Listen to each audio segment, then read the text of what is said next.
Good morning, everybody. It's the 14th of November, Monday, 2022. I'm currently on holiday, right by the water, so you might hear some waves or birds in the background. Apologies for that in advance, but let's get into it. So we are doing the Dow Jones Index US30 CFD analysis this morning. Let's quickly check the news, okay, as we normally do, just to make sure we know any catalysts that are coming up for the day. And we see here November 14th, Monday, 11:30 a.m. we have a lesser high impact news from an FOMC board member speaking. So not high impact there, not a red folder, that's what we're looking for. If we just look at this week in general, just to have a look at what we've got upcoming, because it is Monday. We've got PPI tomorrow at 8:30, so we've got big news releases at 8:30 a.m. tomorrow ET. Okay, so be aware of that. 8:30 a.m. ET on Tuesday. Wednesday, we've got core retail sales at 8:30 as well. And then Thursday, we have the Philly Fed Manufacturing Index. So they're the major news releases this week at 8:30 a.m. So anyway, let's get into the time frame analysis for this morning. On the daily here, clear push up through 0.4 that we were looking at. We've been eyeing this area off 33,500 since Friday, October 14th. We've been looking at that and looking at that as a key zone, and we have price holding above that right now. So it is indicative of a bullish upswing. We're not out of the woods yet in terms of the overall market momentum. It's still bearish. But if we get a close above number 3 here, this area of supply at 3,400, so if it comes up and then closes and sits back down here, according to our technical analysis, that is a break of structure here on the higher time frame. So we'd be putting in a higher high, okay, past this previous higher low here. So the structure will be going down like this, and we break up through this area and come back down and rest on number 3. So that would give indication of bullishness coming back into the US stock market. We've had a very bearish year. However, I do foresee there being more bearishness to come as of next year. So we are not out of the woods yet, but it is definitely not selling off hard like we expected it to do a couple of days ago.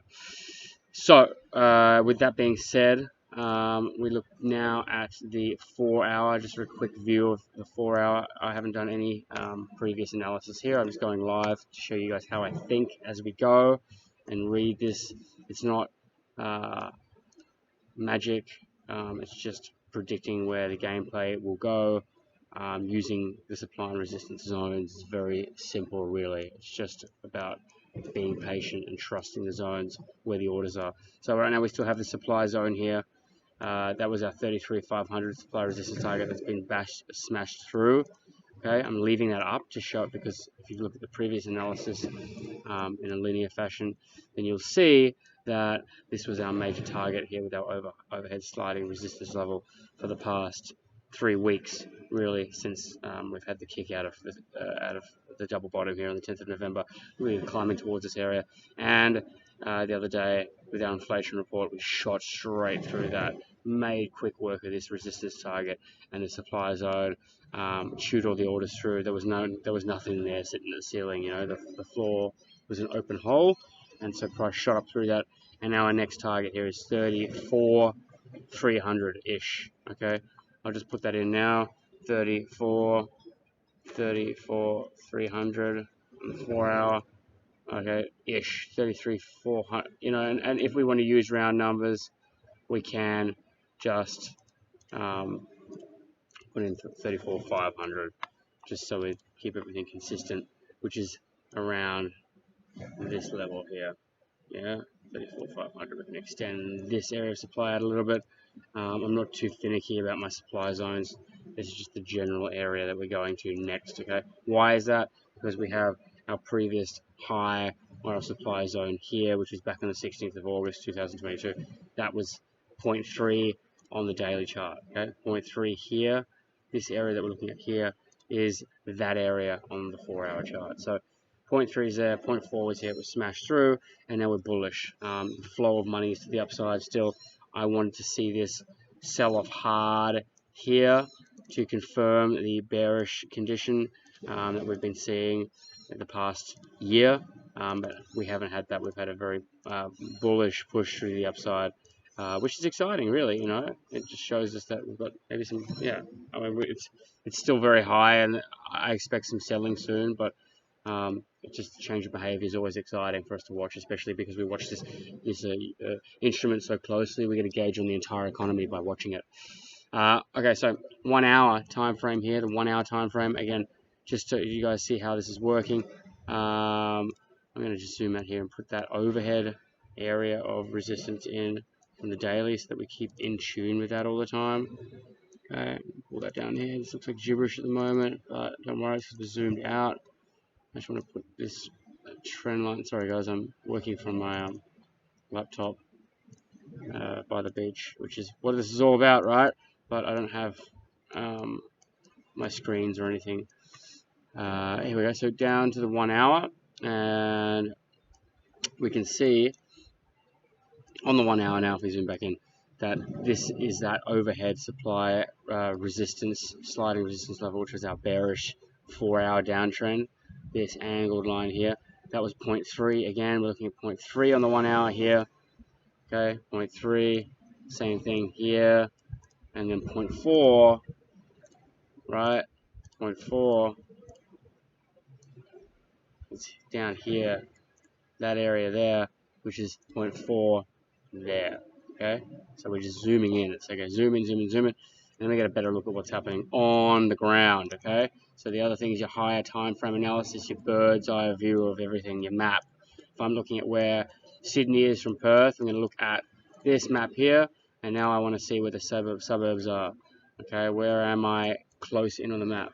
So now looking at this, we have a price coming back now to our 33,500 supply target. So our major supply zone is being matched here, and that's what's happening.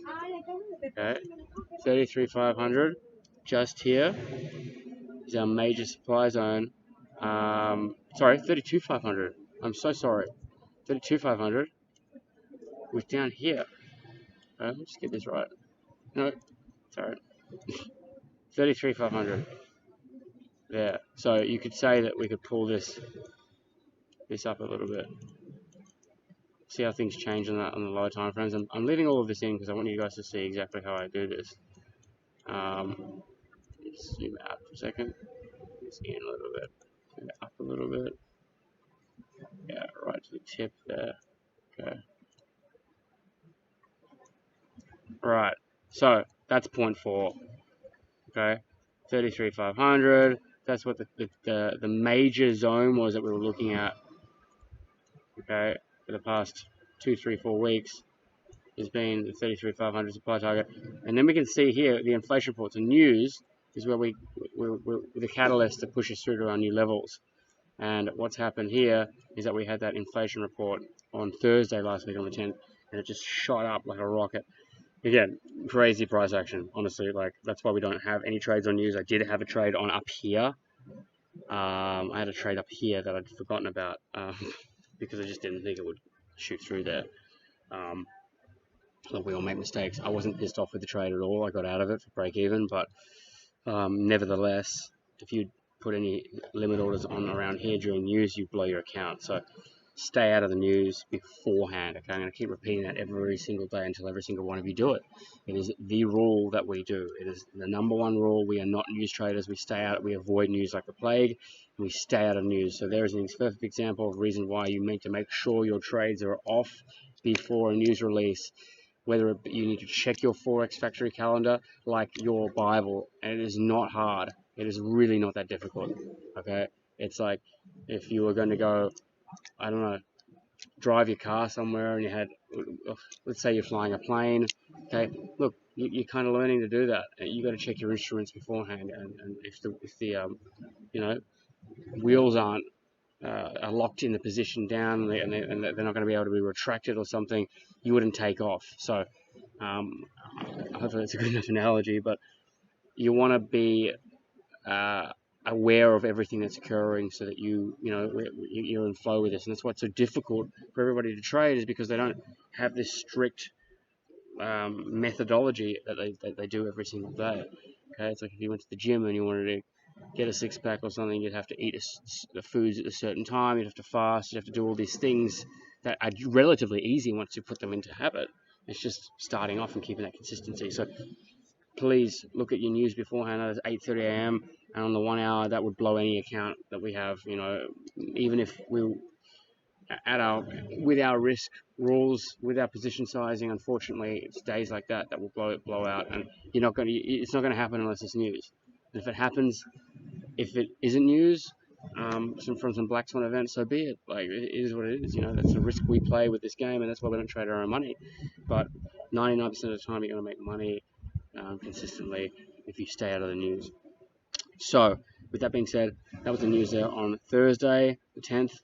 Okay, it shot up through here, 33,500 supply target, came back down, held there, moved back up, and has come back down to 33,500 and held there. It's a very, very strong statement. It's like, okay, cool, we're on top of this roof right now, right?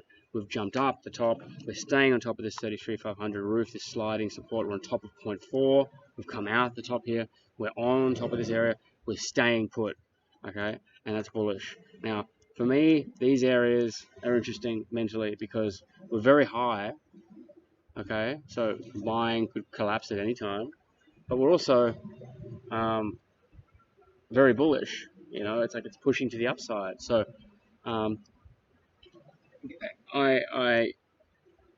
it's just, you got to look at buying and selling evenly at the moment, and we're probably going to have some nice mean reversion, which you're going to see happening now. Some beautiful mean reversion trades this morning. Okay, the index did open an hour ago. On Mondays, I like to let the market open and just do its thing. And obviously, I'm on holiday at the moment, so I just want to every Monday I let the market open first before I do my analysis.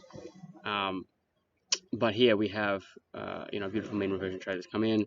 Okay, and we can see, looking at the 1 minute right now, that there is not too much power in the market. Okay, we've got this news release at 11:30 a.m., but it's not nothing. This is when the river works perfectly.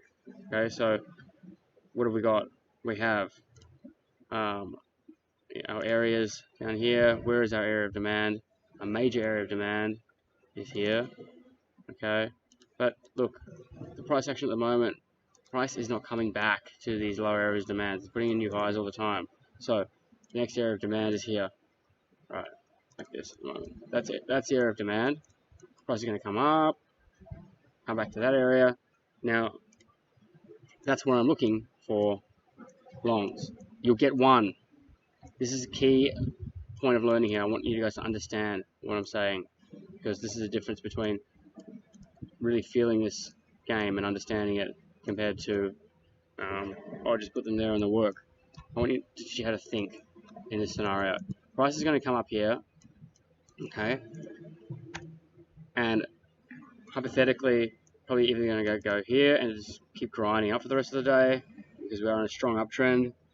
Sorry guys, where is my arrow? There we go. Could come to there and never make it. First of all, don't get impatient and just buy off here, because that's when you get caught out. Patience isn't waiting for it to come back to this area. That's your highest probability, first and foremost. So be patient. You don't get a trade, you don't get a trade. That's the way it is. You don't catch fish every day, but wait for the good, big fish. You want to catch the right waves in the surf. You don't want to keep surfing the whitewash. Price comes back down to here, okay? Now, the issue here is we're so high at the moment, it could keep going, right? Okay? But if price comes back down to here, what I normally do in my strategy and the way that I see the market in this scenario is I always dip just below this area here, okay? So this is where the area of demand is. I'm going to put my trade just below that, at the edge of the river, okay? And obviously keep moving this up as I see price action form. But have it come up, and then price will just always dip in. Always. This is how I do it. And come up like that. Okay, and then it might continue to the downside to the next area, and then come up from there. Does that make sense? Right? But I know that I'm on this buying side, so it's not going to collapse. Like, it's going to go in my favor because we're bullish. But I'm like being mindful of how price always dips into the demand zone most of the time. So it's going to come underneath this area. What happens is most people trade like this. They'll put that buy order in there and then have a small stop loss, and it gets hit and then ends up working anyway. But we just put it just below there. That's how we play this game of beat the house. We're beating the house. We're learning to beat the house. Teaching how to beat the house. Okay, goes up, comes down, licks in there, comes up, then goes down, and then comes up. So that's one pattern that I look at trading. But like the thing is, if you put this here and you make your take profit bigger, this is what can happen. Comes up, goes into profit, and then breaks down. And you're like, why? I was in profit, blah, blah, blah, blah, blah. You just put it beneath there, and it looks like it's not going to go there, and you're like, your mind will be like, oh, I want to get in. I want to get in that demand zone. You got to trust the fact that it does this. Okay? Do it enough times, you'll see. It goes up, goes back down, turns around, comes back up. It dips beneath the demand zone. So it's always playing the game, putting your hand, like the ball's being thrown, catch it, like it's going to get thrown in front of you, and then you run onto it. Don't try and run after the ball. Okay? And a smaller take profit with these ones. With these buys at the moment, I'm a little wary. So for me, that's the sure bet for me. It's just like maybe $500-$600 trade on $1,000 account, $100,000 account. Maybe like a 800-900 trade on a $2,000 200K account. So just a small little nip there. I do like my sells at the moment. Again, we're in a bullish uptrend, but like right now, I like these sells. The thing is, we've got news coming out. News can push it to the next level. That's the scary part. So when news comes out, it can push it to the upside. But like, these sells are, you can't keep, this is the thing about shorting. You can't keep going like this all day, right? Probably going to get another one. And the other one's probably going to be, in line with this area here. Okay, look at where the supply is to the left. Right there, that's where our next sell is. So up here, and I can put it just beneath the zone because, just underneath, just in that area. Okay, but that to me is a good sell. And what I do is I put the sell in like that. So you take the take profit target out. These are the ones where, like at the moment, especially when you're practicing, it's good to get in these positions because you learn how to get out. I want you to learn how to get out, not being stressed. Because once you've got that down pat, this is going to be easy days. Okay. So the next movement to the upside for this is up there, probably grind a bit more, and then it'll get to that supply zone. Move up like that. Okay, let's put a blue line in there for consistency. And then, where am I putting my take profit? See here? Okay, that's the area of supply. So there's my take profit.